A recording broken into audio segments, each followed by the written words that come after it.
Sairam children, welcome to the class. We will begin with new voices, poem number 12, which is already done. Now this is the revision video. The name of the poem is A Poison Tree. Let's begin. Value points of the poem. Yes, this is a descriptive poem depicting about human emotions and their consequences.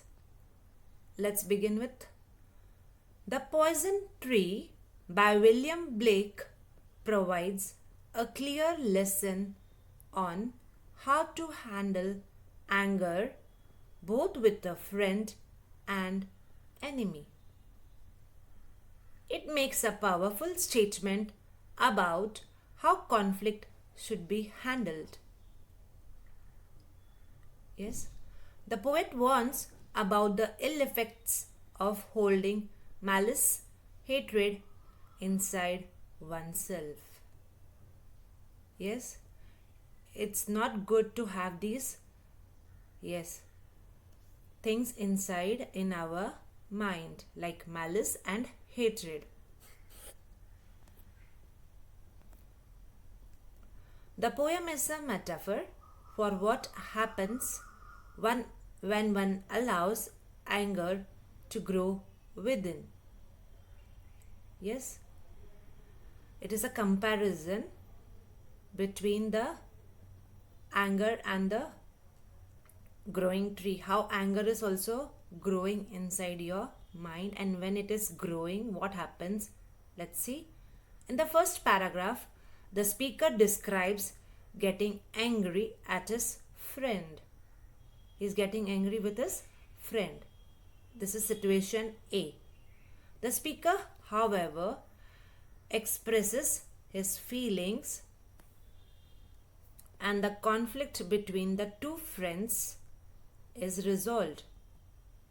So the speaker, however, expresses his feelings. He is expressing it to his friend. This is situation A, when he is expressing to his friend. And what happens? The conflict between the two friends is resolved. There is no more anger. There is no more hatred. Let's move ahead. But on the other hand, the speaker, when clashes with a person he did not like, holds up anger and his feelings inside. That resentment begins to grow inside the speaker. So this is situation B, where he is clashing with a person whom he did not like, and so what happens? He is not able to express his anger and his feelings, what he has inside his mind. So what happens? Let's see. The second paragraph begins with the extended metaphor, with the comparison between the speaker's anger and the poison tree.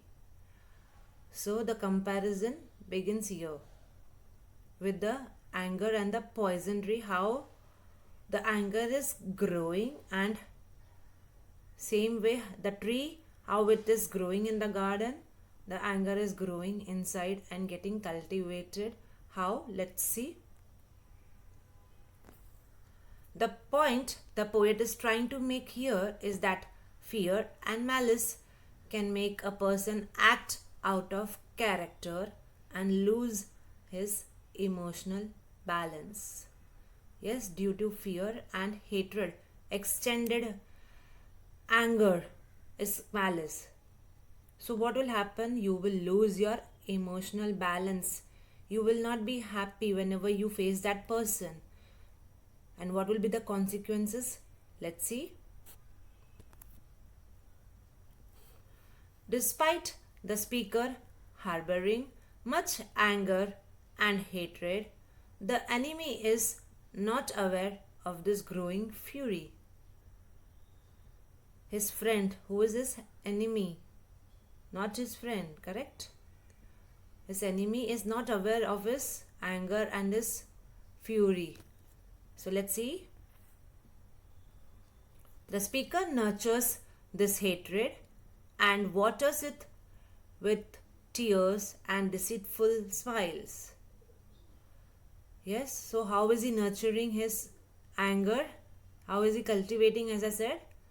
Yes, this hatred, how is it cultivated? It is watering with tears. Why tears? Because he's having the fear. How should I express it?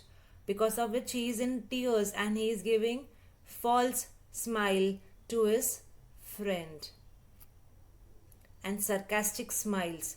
He is not ready to smile with him, but still he smiles and bees in front of him. Anger poisons the human spirit. Yes, as you all have to understand what will happen. Anger, if you are keeping inside yourself, what will happen if you are not discussing it with your friends, with whomever you have? Yes, so what will happen? It will spoil your spirit and it will poison it.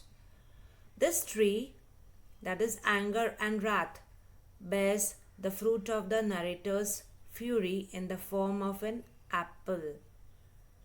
Yes, so the tree is bearing the fruit in the form of an apple, bright shining apple. Let's see.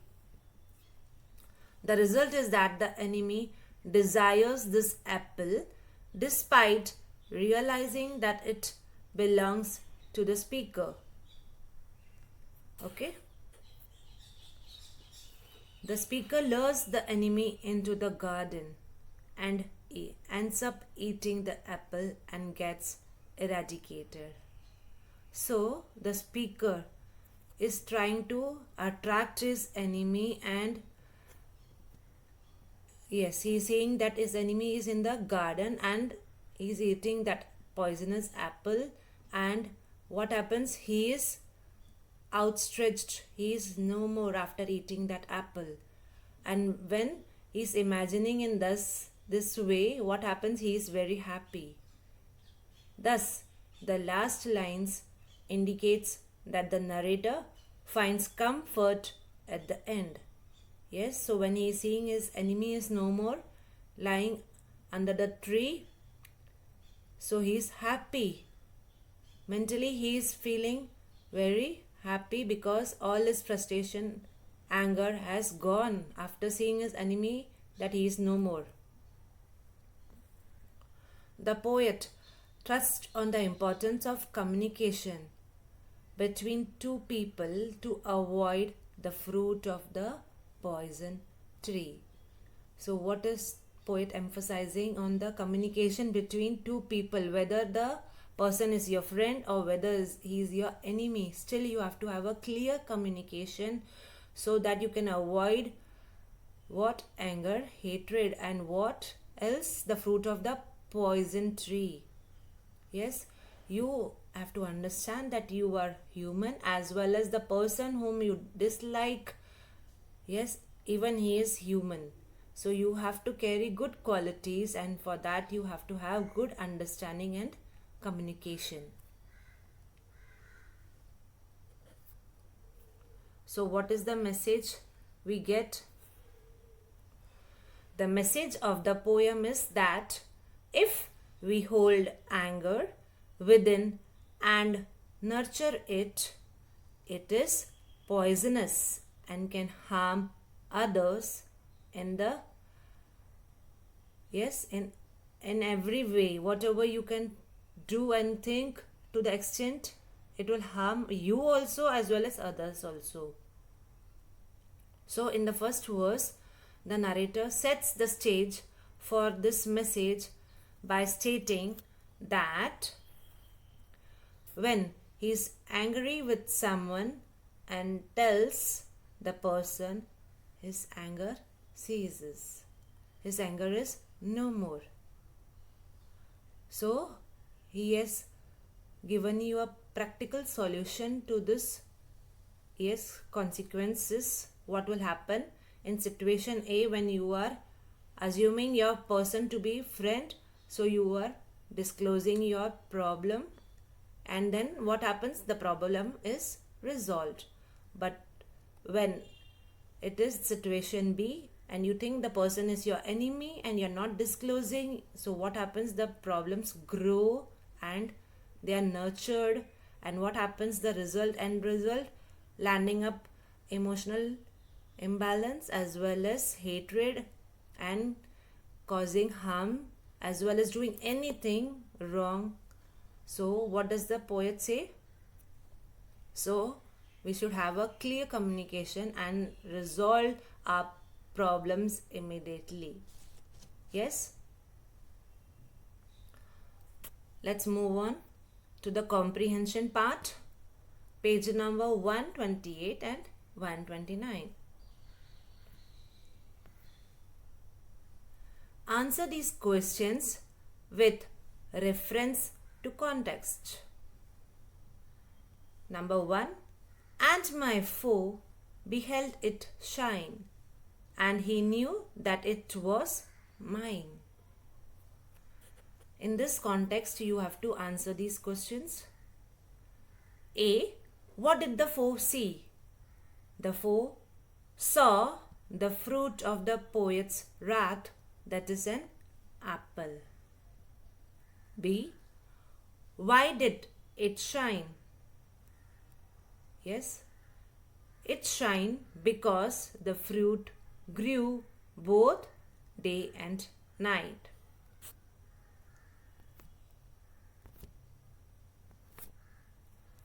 C. What was mine? The fruit, that is wrath, was the poet's. D. What did the foe do with it? The foe stole it and was consumed by it. Yes, what did the enemy do? He stole the apple and was eaten by him. Now, let's read with this poem and understand the rhyme scheme. I was angry with my friend. I told my wrath did end. I was angry with my foe. I told it not, my wrath did grow. So, here in the first line, the last word is friend, and in the second line, end. So, what are they doing? They are rhyming. Their sound is rhyming. So, we will, yes, write letter A and A for first line and second line as their sound is rhyming. Third line, foe, and fourth line, grow.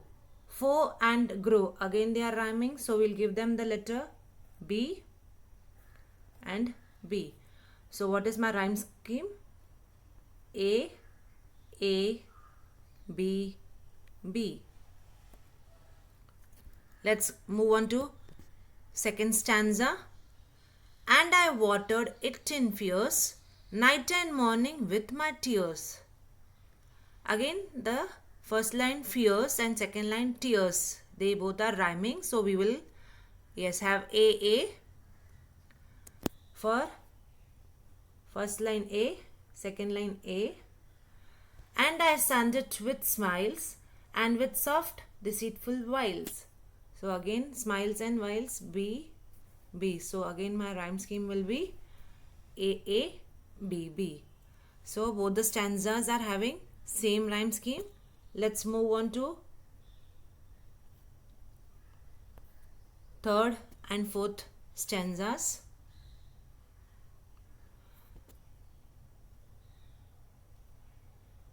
And it grew both day and night, till it bore an apple bright.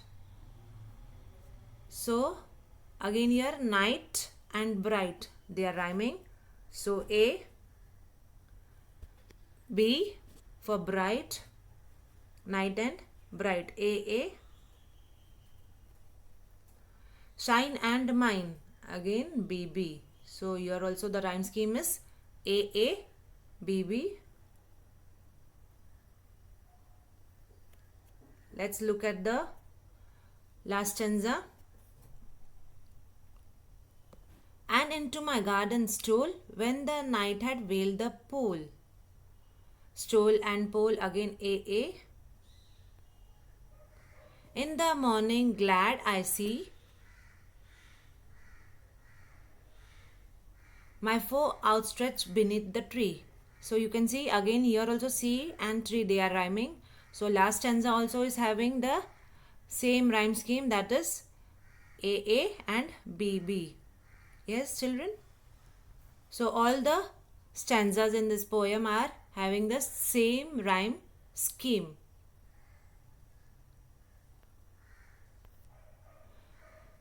So, rhyme scheme, the poem follows the rhyme scheme. The full poem follows the rhyme scheme of AA, BB. Let's move on to figures of speech. Yes. Alliteration, the first one we will look at. Alliteration. Number 1. And I sunned it with smiles. So, the sound of sir, sunned, sir, and smiles, sir. The sound is repeated in the line. So, this figures of speech is alliteration. Number 2. Till it bore an apple bright. Bore, burr sound, bright, burr sound. So, this is also alliteration. Next, antithesis. What is antithesis? The same sentence will have opposites in it. And it grew both day and night. Day and night. So it is antithesis. Day and night, what they are? Opposites. Number 2. Night and morning with my tears. Night and morning, again they are opposites. So again this second sentence is antithesis. We move on to other literary devices. Yes, we are talking about metaphor. Extended metaphor. Till it bore an apple bright. In this poem, there is extended metaphor. Here the apple is the metaphor of the fruit of his grudge. Yes, like the tree, the anger is also growing, and at the end there is a poisonous fruit. So there is a, yes, extended metaphor. Personification. Waters the wrath with fear. Here inanimate ideas, objects are given human qualities. So waters the wrath with fear. So fear is nurtured. With fear, what is nurtured? Wrath, anger. And it is watered. So it is personification. We move on to repetition. I told my wrath did end. Now here the words are repeated. As you can see, wrath and wrath. So when the words are repeated, it is repetition. Symbolism. We don't have in our syllabus, children, but we are just introducing it to you as it is there in the poem. So we are introducing it to you. Symbolism is using symbols to signify ideas and qualities, giving them symbolic meanings different from literal. Tree symbolizes his wrath and anger, whereas garden is the symbol of the heart, where the hatred is nurtured. Okay? Imagery is used to make readers perceive things with their five senses. In the poem, the poet tries to depict such things. Anger is growing, so we are imagining with our imagination, we are imagining, and thus we are using our five senses, and different way we are imagining different imagery is formed enough about this theme of the poem. William Blake has used visual imagery throughout the poem to make his reader create a mental picture such as, and it grew both day and night, till it bore an apple bright.